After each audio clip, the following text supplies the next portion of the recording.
Thank you so much, Andre de Ruyter, the CEO of Eskom, for joining us.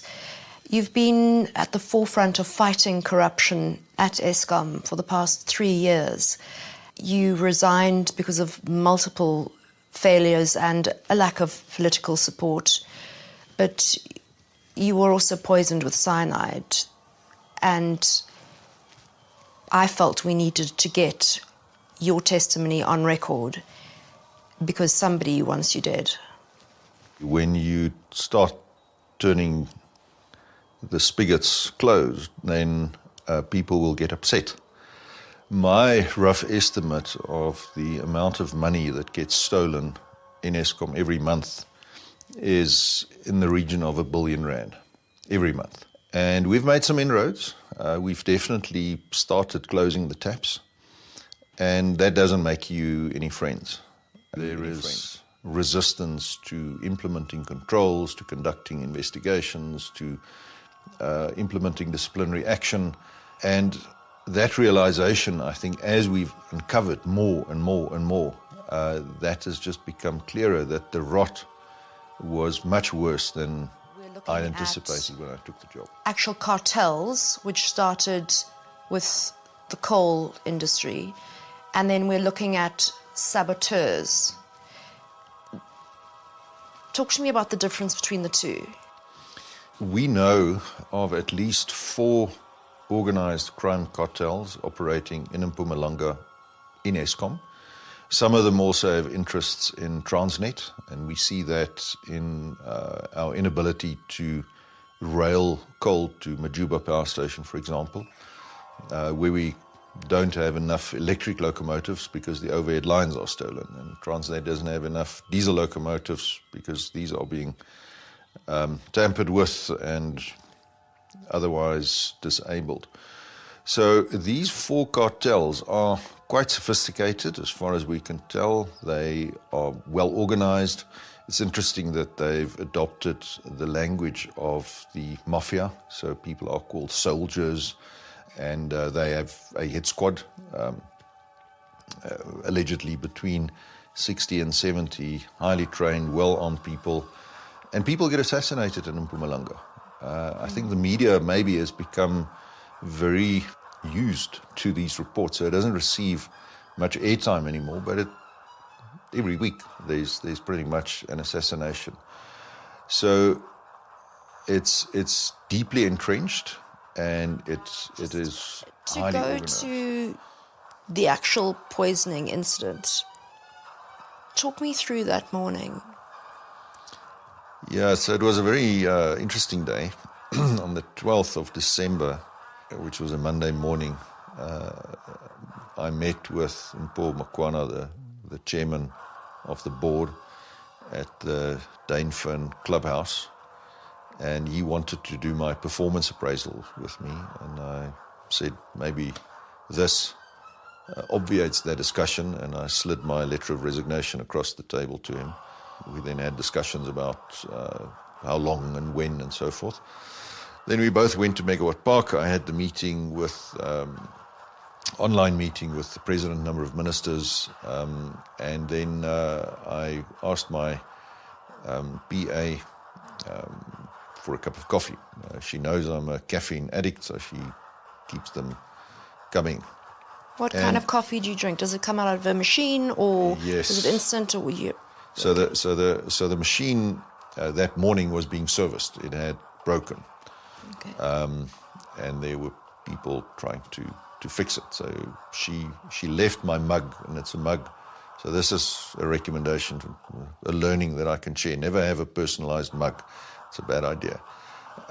So I knew it was personalized. We were talking about it before the interview. It was definitely personalized. with a nice earthy Afrikaans slogan on it.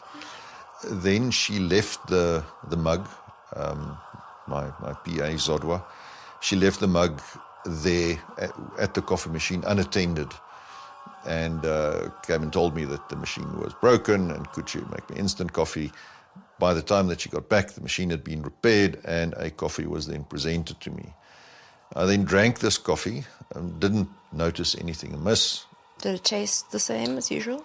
I detected nothing. The only thing that but you don't even think about these things, was that the consistency of the foam was a bit different to normal, but I thought nothing of it. And then about 15, 20 minutes after this cup of coffee, I started feeling extremely nauseous and off balance. I became very confused. I was sitting opposite a colleague, and I couldn't find the word for a power station. I said it's a filling station, it's a petrol station, but for the life of me, I couldn't find the word for a power station. And I also started to yawn, lack of oxygen. I started gasping for air. I was panting, and then I said, no, there's something wrong here. I need to get to a doctor quickly. But eventually I went to my GP. Who took you there? My security, so they rushed me there.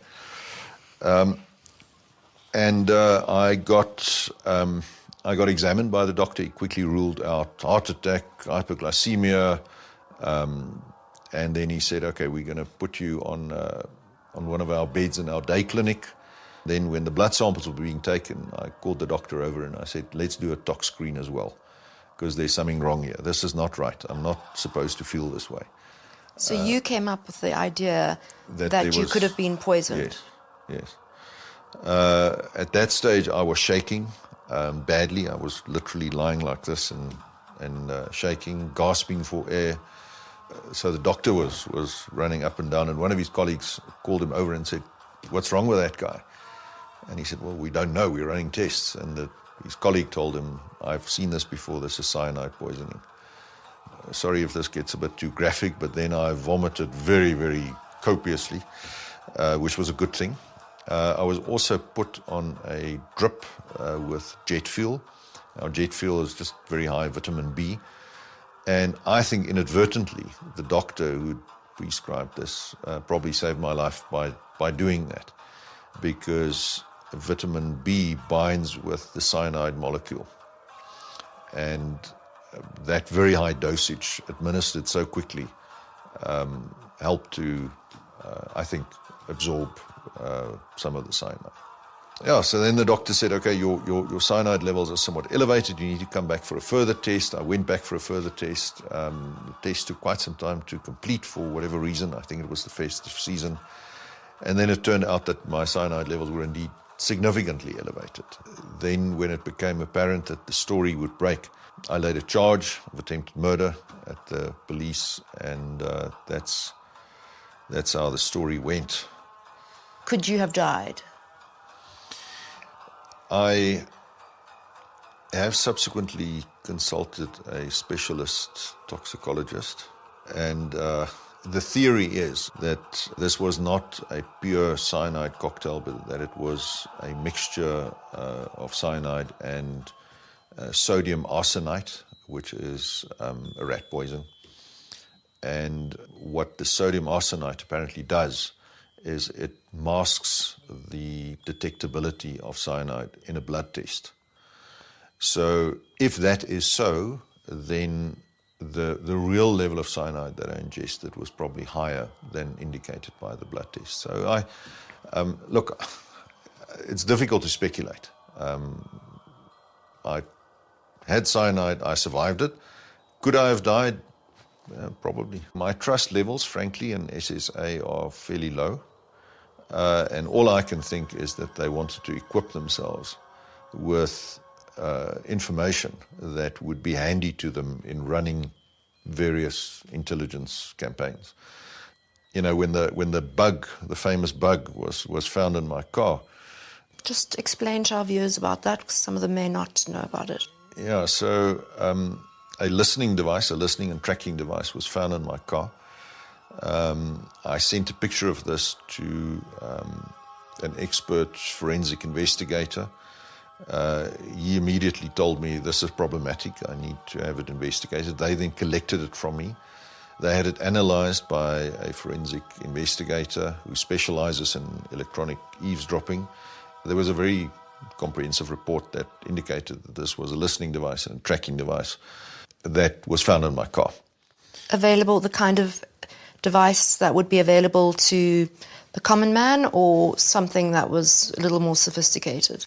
No, so this is where it gets quite interesting. So when I spoke to someone that I know in the Inspectorate General of Intelligence, the individual told me, of course I recognize this. This is one of ours. We have lots of these. Is there anything particular that you think you implemented that caused the kind of pushback that you started experiencing around about that time? Look, we had cancelled a number of corrupt contracts. At Tutuka Power Station, again, we stopped the theft of 100 million rand per month of fuel oil. Again, we identified 2 individuals. We handed them over to the police. They were released the following morning on, frankly, derisory bail of 500 rand. So that's where the matter ended. We also had repeated attempts by fuel oil suppliers to resurrect some of these corrupt contracts. Famously, there was a meeting where the Eskom procurement team wanted the generation board to sign off on the award of a contract to the tune of 432 million rand to a one-man closed corporation operating out of a suburban home in Germiston. This particular gentleman had a judgment for bad debt on his house, and he had his car repossessed at one stage, and he had no infrastructure, no knowledge of the fuel oil industry. And when I made inquiries from the procurement team why they were recommending this, they could not provide a satisfactory explanation. So the attempts kept on coming and coming and coming. Whenever we try to implement controls to prevent coal theft, to prevent poor quality coal being delivered, again and again we drew the net tighter, imperfectly, because we're operating against some very determined individuals. But I think that people were not pleased with that. The ghosts of Marx and Lenin still haunt the halls of Luthuli House. People are still firmly committed to a 1980s style ideology. They still address one another as comrade, which is frankly embarrassing.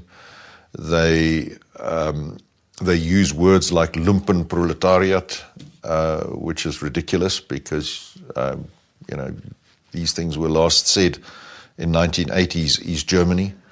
And when such individuals talk to foreign diplomats and foreign investors, the bemusement, the puzzlement with which they leave those meetings really creates a big problem for South Africa's credibility, because people say, well, we haven't heard this language since the fall of the Berlin Wall. What do these people think?